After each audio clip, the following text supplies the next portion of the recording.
Hello दोस्तों, आपका स्वागत है सेल्स लर्नर में। दोस्तों, आज हम बात करने जा रहे हैं कि राजस्व निरीक्षक का, रिवेन्यू इंस्पेक्टर का प्रिपरेशन किस आधार पे करना है और इसकी क्या स्ट्रेटजी होगी। ठीक है, किस तरह से हम रूटीन को फॉलो करेंगे और किस तरह से हम प्रैक्टिस करेंगे और सारे चीज का हम डिटेल डिस्कशन यहाँ पर करने जा रहे हैं, जो आपके लिए काफी फायदा होगा। इस स्ट्रेटजी को आप अपनाइए क्योंकि आपको इससे फायदा होने जा रहा है। चलिए हम देखते हैं स्ट्रेटजी क्या है।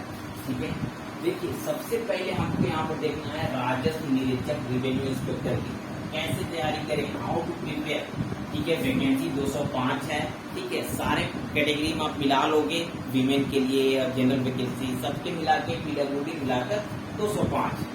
ठीक है, तो देखिए कभी भी अगर आप किसी चीज का प्रिपरेशन करते हैं, कभी भी किसी चीज का प्रिपरेशन करते हैं ना, सबसे पहले आपको करना क्या पड़ेगा, सिलेबस को आप उठाइए। ठीक है, सिलेबस को आप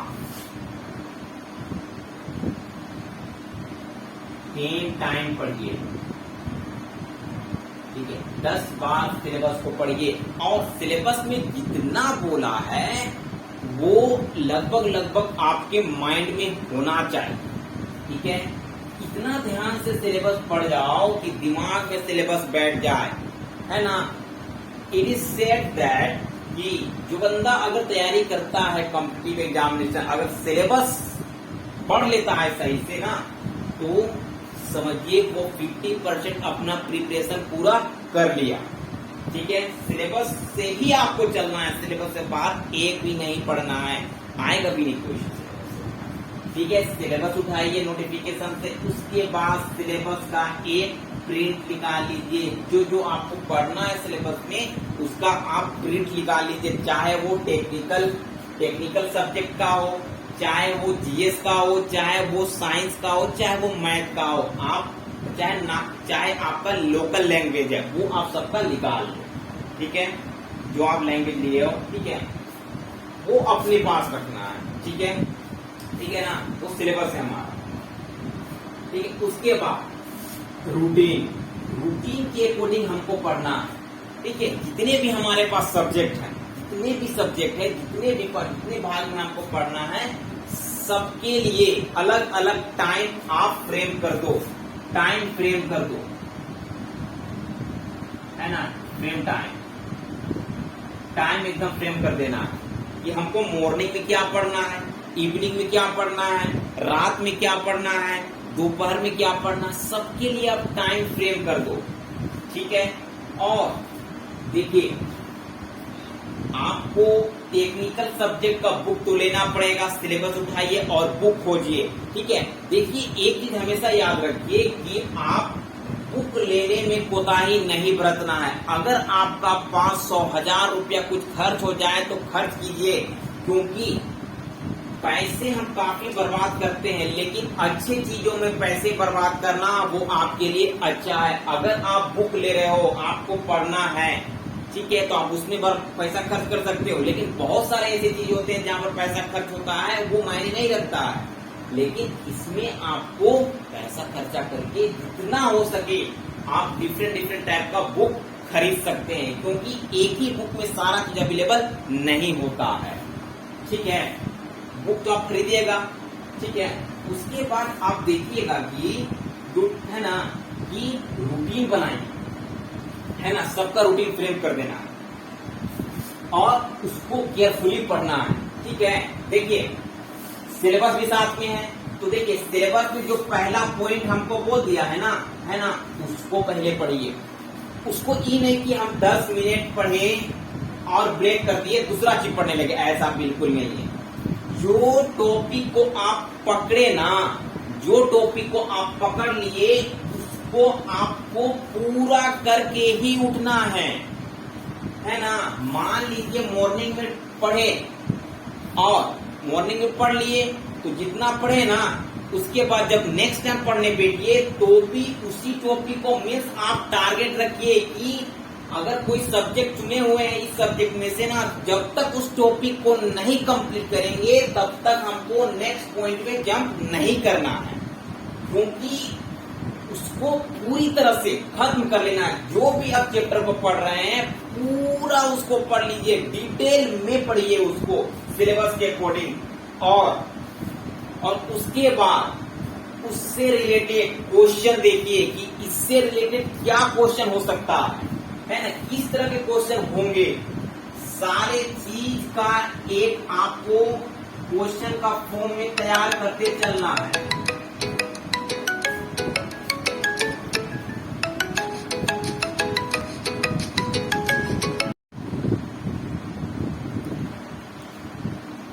ठीक है, उसके बाद जो आप पढ़े ना उसका आप नोट्स बनाते चलिए और क्वेश्चन क्रिएट करते चलना है। मतलब उससे जो टॉपिक आप पढ़े उसे जितना भी आपका क्वेश्चन बन सकता है। और प्रीवियस ईयर, अगर प्रीवियस ईयर आपके पास क्वेश्चन होगा, प्रीवियस ईयर ठीक है, PYQ, तो आप उसको भी देखिए। उस चैप्टर में ना प्रीवियस ईयर में क्वेश्चन पूछा है तो किस टाइप का क्वेश्चन पूछा है, तो उसी क्वेश्चन के अकॉर्डिंग आपको क्वेश्चन क्रिएट करते चलना है। क्योंकि जो क्वेश्चन पूछता है प्रीवियस ईयर पे ही बेस होता है, कोई न्यू क्वेश्चन नहीं पूछता है एग्जाम में।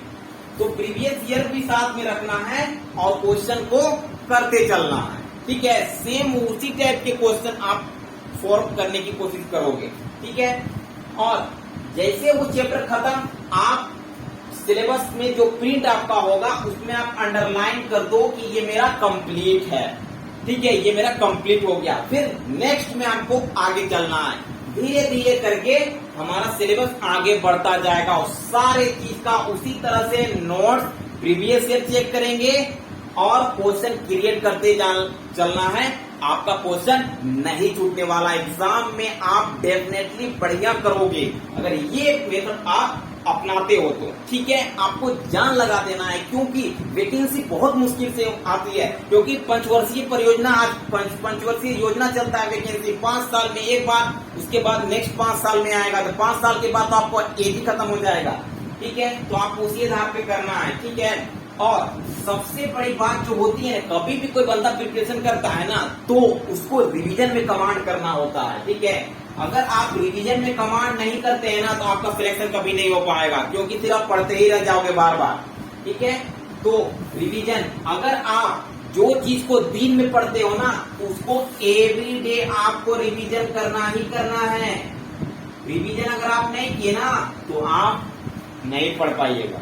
ठीक है, रिवीजन कमांड करना है। अगर आप दिन में पढ़ते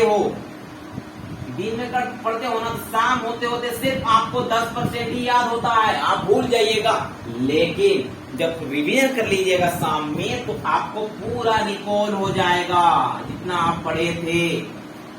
ठीक है, इसीलिए रिवीजन में आपको कमांड करना है। आप कम ही पढ़िए लेकिन जो पढ़े हैं उसका रिवीजन आपको करना ही करना है। रिवीजन के बिना आपका सिलेक्शन नहीं है। ठीक है, रिवीजन में आप कमांड करते चलिए। ठीक है, उसके बाद देखिए अभी तो ये न्यू वैकेंसी है। ठीक है, तो आपको प्रैक्टिस भी तो करना बहुत जरूरी है ना, प्रैक्टिस भी करना जरूरी है। ठीक है, तो आप देखिए वीक में 2 दिन सेट बनाइए। अभी ज्यादा सेट आपको नहीं बनाना है क्योंकि अभी फ्रेश है आप। ठीक है, तो वीक में 2 सेट बनाइए, 2 सेट आपको बनाना है। ठीक है, आप सेट एक ले लेना। ठीक है, 2 ही सेट बनाना है। ठीक है, और उसमें चेक करना है कि कौन सा क्वेश्चन गलत हो रहा है, कौन सा क्वेश्चन सही हो रहा है। अगर आपका गलत हो रहा है तो क्यों गलत हो रहा है, आपको एक चीज पकड़ना पड़ेगा कि आपका वीक पॉइंट क्या है, आपका स्ट्रॉन्ग पॉइंट क्या है। तो वो कैसे पकड़ में आता है, आप पढ़िए और सेट बनाइए, प्रैक्टिस सेट बनाइए। प्रैक्टिस सेट में जो बन रहा है ना उसी के आधार पर आपका प्रिपरेशन होते चलेगा। और है ना, वीक पॉइंट है अगर जो जिसमें आपको प्रॉब्लम हो रहा है तो उसको आप नोट डाउन कीजिए और उसमें काम करते चलिए, उसमें मेहनत कीजिए। ठीक है, हद से ज्यादा जो कमजोर पार्ट है उसी में आपको ज्यादा फोकस करना है। जो अच्छा पार्ट है उसमें तो आपका नंबर आ जाएगा। इसीलिए कमजोर पार्ट को नोट्स बनाइए और पूरी तरह से पूरा 100% दे दीजिए, आपका अच्छा होगा एग्जाम। ठीक है, और जो सेट आप बनाते हो ना उसको आपको एनालाइज करना है। एनालाइज में वही पकड़ में आएगा वीक और स्ट्रॉन्ग पॉइंट। जो हमारा स्ट्रॉन्ग पॉइंट होगा उसको थोड़ा साइड करेंगे और जो वीक पॉइंट होगा उसके आधार पर भी हम आगे करते चलेंगे। तो एनालिसिस के बिना सेट नहीं होता है, ठीक है। आप बनाते रह जाओगे, एनालिसिस नहीं करोगे, तो एनालिसिस करना जरूरी है, ठीक है, ठीक है। और एक चीज हो सके तो अगर आपका ग्रुप सर्कल हो ना, तो ग्रुप सर्कल में भी कभी कभी पढ़ा कीजिए, ठीक है। तो देखिए, जब कोई बंदा कॉम्पिटिटिव एग्जाम का प्रिपरेशन करता है तो हम एक दूसरे से कटे रहते हैं कि नहीं, हमारे पास टाइम नहीं है, उससे नहीं मिलना है, उससे बात नहीं करना है, तो ठीक है, ये आपका क्या इल्यूजन है, ठीक है। तो देखिए, अगर आप कुछ तरह सोच रहे हैं तो कहीं कभी कभी सही सोचते हैं, लेकिन आप उनसे तो कांटेक्ट रखिए जो आपका साथ में कंपटीशन है। आप जिस चीज का तैयारी कर रहे हैं, अगला बंदा भी वही चीज का तैयारी कर रहा है, तो आप तो कभी उससे बात कीजिए, ठीक है। तो देखिए, उससे अगर जब मिलिएगा ना, तो ग्रुप में कभी सप्ताह में 1 दिन, सप्ताह में 2 दिन आप ग्रुप में भी पढ़ा कीजिए। इससे क्या होगा ना, दोनों के बीच का नॉलेज का शेयरिंग हो जाएगा। नॉलेज शेयर करना जरूरी है ना। 2 बंदा है, 3 बंदा है, ठीक है, ये अपना नॉलेज कुछ इसको दिया, ये अपना नॉलेज कुछ इसको दिया, ये नॉलेज अपना इसको दिया, ये इसको दिया, तीनों का नॉलेज एक दूसरे से शेयर होते जाता है, तो ठीक है। तो कुछ तो नॉलेज पड़ा एक दूसरे का। तो इस तरह से भी ग्रुप बनने से आपको बहुत ही फायदा पहुंचता है ना। कम समय में ज्यादा पढ़ता है आदमी अगर ग्रुप में पढ़े तो। हाँ, लेकिन ऐसे दोस्तों से आप ग्रुप बनाइए जो यूजलेस चीज में ध्यान नहीं देते हैं, मोबाइल, व्हाट्सएप, ये सब में ध्यान नहीं देते हैं ज्यादा। उन सब लोगों से आप कनेक्ट रहिए, ठीक है। आपको बहुत ही ज्यादा फायदा होगा ग्रुप में भी पढ़ने से, ठीक है। और एक ही हमेशा कमांड रखिए, प्रीवियस ईयर आपको नहीं छोड़ना है, प्रीवियस ईयर एकदम नहीं छोड़ना है, प्रीवियस ईयर।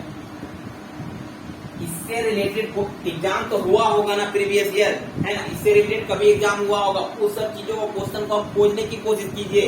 आपका definitely previous year basic question exam में पूछने को पूछता है, ठीक है ना। ये चीज तो हो गया। अगर हम देखिए सिलेबस की बात करें, सिलेबस में क्या है, आपको टेक सब्जेक्ट, आप नोटिफिकेशन उठाइए, नोटिफिकेशन में आपको पूरा सिलेबस पड़ा हुआ है, आप उसको देखिए। इसमें आपको 100 क्वेश्चन आपको पूछ रहा है। कितना क्वेश्चन पूछेगा आपको, आपका जो सब्जेक्ट है, जिस सब्जेक्ट के लिए आप अप्लाई किए। अगर आपका कॉमर्स है तो कॉमर्स में 100 क्वेश्चन पूछेगा। अगर आपका मैथ्स है तो मैथ में भी 100 क्वेश्चन पूछेगा। अगर आपका इकोनॉमिक्स है, इकोनॉमिक्स से 100 क्वेश्चन पूछेगा। अगर आपका स्टैटिक्स है, स्टैटिक्स से 100 क्वेश्चन पूछने जा रहा है, ठीक है। उसके बाद जीएस से 20 क्वेश्चन करेगा, मैथ से 20 क्वेश्चन करेगा और 10 क्वेश्चन करेगा साइंस से। तो इसका भी आप क्या करो, बुक ले लो और इसी के आधार पर प्रिपरेशन करना है। जिस स्ट्रेटजी को यहाँ अपनाना है उसमें भी ये भी यहाँ पर भी वही स्ट्रेटजी अपनाना है, ठीक है। तो इसी तरह से फ्रेम बनाइए, रूटीन बनाइए, नोट्स बनाइए और पढ़ते चलिए। और एक लैंग्वेज पेपर जो होगा हमारा, है ना, जो क्षेत्रीय लैंग्वेज होगा, आप नागपुरी लिए हैं, पंचपरगनिया, कुरमाली, कोठा, उर्दू, बंगाली, उड़िया, जो भी आप लिए हैं उसमें 100 क्वेश्चन का पूछेगा।